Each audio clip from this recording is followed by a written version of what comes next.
Welcome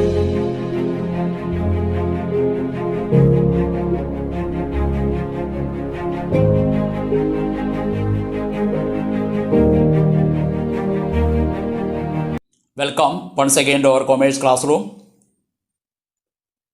In this session, we will discuss about discharge of contract.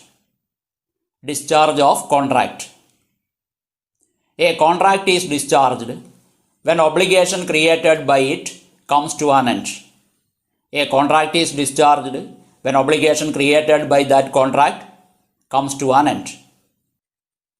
A contract may be discharged in any of the following ways: discharge by performance, discharge by mutual agreement, discharge by impossibility of performance, discharge by lapse of time, discharge by operation of law, and discharge by breach of contract.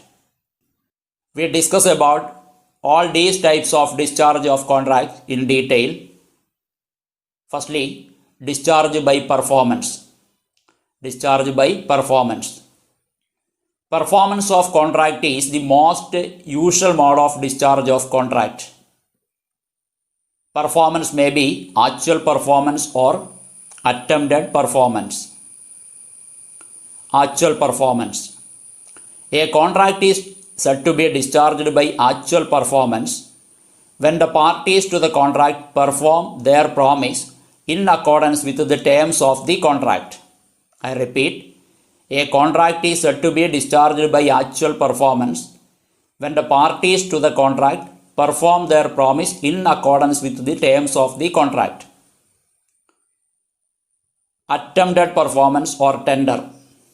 When the promisor offers to perform the obligation under the contract but unable to perform the obligation because promisor doesn't accept the performance, it is called attempted performance or tender.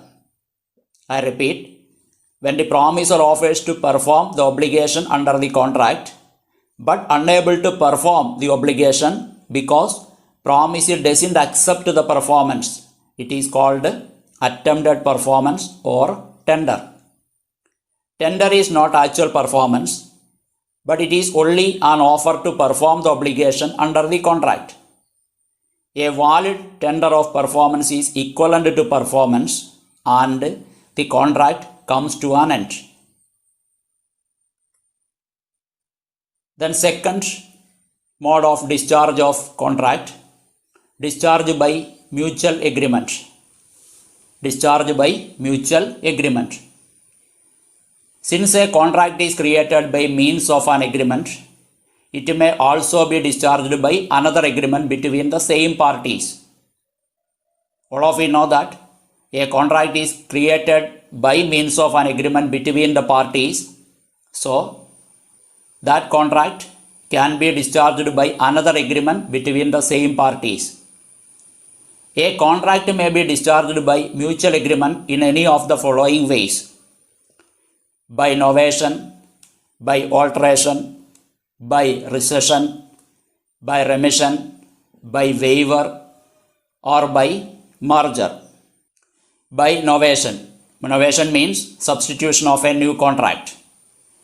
Novation occurs when a new contract is substituted for an existing contract, either between the same parties or between different parties, in consideration mutually being the discharge of the old contract. The novation may be of the following two types: novation involving change of parties but the contract remaining the same; novation involving substitution of a new contract but parties remaining the same. Second one, by alteration. By alteration. Alteration means change in one or more of the terms of the contract with the consent of all the parties. Alteration means change in one or more of the terms of the contract with the consent of all the parties. If any material alterations are made in the contract, the original contract will come to an end and in its place a new contract in an altered form comes into existence. Then third way, by rescission. By rescission. Rescission means cancellation of the contract. A contract may be rescinded by agreement between the parties at any time before it is discharged by performance. Both the parties abandoned their rights under the contract.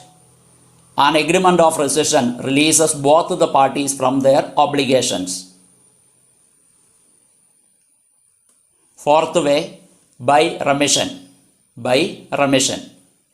Remission may be defined as the acceptance of a lesser sum than what was contracted for, or a lesser fulfillment of the promise made.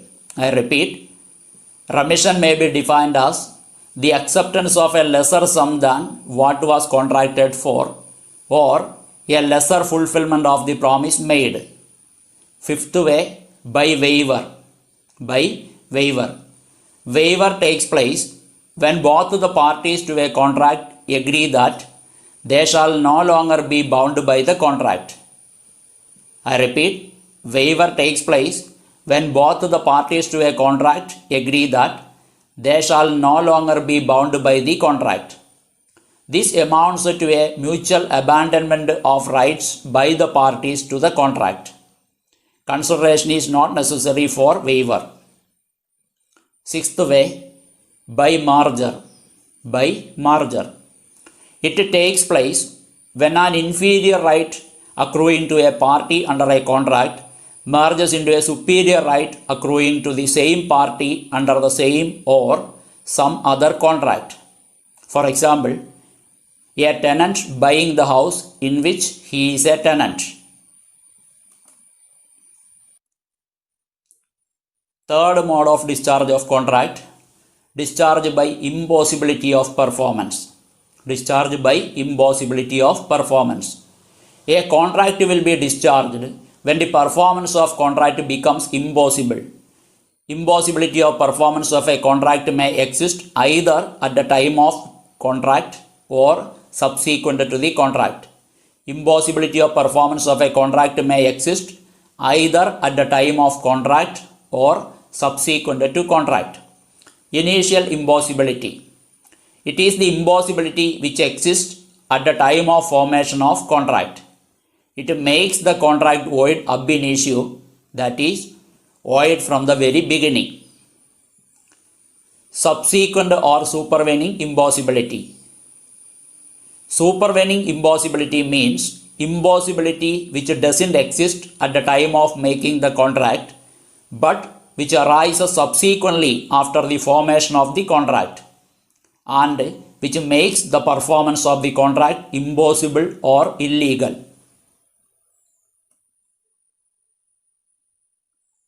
Then we discuss about cases where doctrine of supervening impossibility applies. First case, destruction of subject matter. When the subject matter of the contract destroyed without the fault of the promisor or promisee, the contract is discharged. Second case, non-occurrence or non-existence of particular state of things.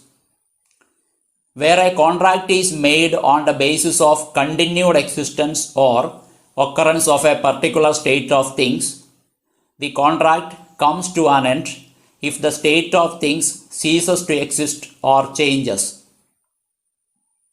Third case, death or personal incapacity.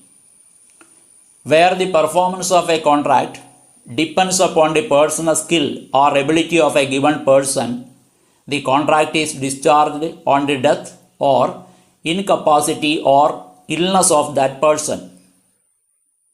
Fourth case, change of law. The contract is discharged if the performance of the contract becomes impossible or unlawful due to change in law after the formation of the contract. Fifth case, outbreak of war. All contracts entered into with an alien enemy during war, illegal and void ab initio. Fourth mode of discharge of a contract, discharge by lapse of time. Discharge by lapse of time. The Limitation Act 1963 lays down that a contract must be performed within specified period. called period of limitation. If the contract is not performed and the promisee fails to take any action within the period of limitation, then the contract is terminated or discharged by lapse of time. Fifth mode of discharge of a contract, discharge by operation of law. Discharge by operation of law. A contract terminates by operation of law in the following cases: by death, by merger, by insolvency, by unauthorized alteration of the terms of a written agreement. First one, by death. In contracts involving the person's skill or ability, the contract is terminated on the death of the promiser. By merger, where the inferior right to contracts merges into a superior right to contracts, the former stands discharged automatically. By insolvency, when a person is adjudged insolvent, he is discharged from all liabilities incurred prior to his adjudication.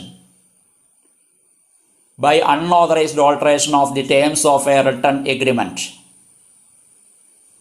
where a party to a contract makes any material alteration in the terms of the contract without the permission of the other party can avoid the contract. Then sixth mode of discharge of a contract, discharge by breach of contract. Discharge by breach of contract. A contract is said to be discharged by breach of contract if any party to the contract refuses or fails to perform his part of the contract, or by his act makes it impossible to perform his obligation under the contract. I repeat, a contract is said to be discharged by breach of contract if any party to the contract refuses or fails to perform his part of the contract, by his act makes it impossible to perform his obligation under the contract. Breach of contract is of two kinds: actual breach of contract and anticipatory breach of contract. Actual breach of contract. Actual breach of contract takes place either at the time when the performance is due or during the performance of the contract. On due date of performance, if a party to a contract fails to perform his obligation at the specified time, he is liable for its breach. During the course of performance, if during performance of a contract, a party to it either fails or refuses to perform his obligation, there is said to be actual breach during the performance of the contract. Then anticipatory breach of contract. When a party to a contract refuses to perform his obligation before the due date of performance, it is called anticipatory breach of contract. These are the 6 modes of discharge of a contract. I think the topic explained here is clear for all of you. We will meet again in continuing sessions. Till then, goodbye.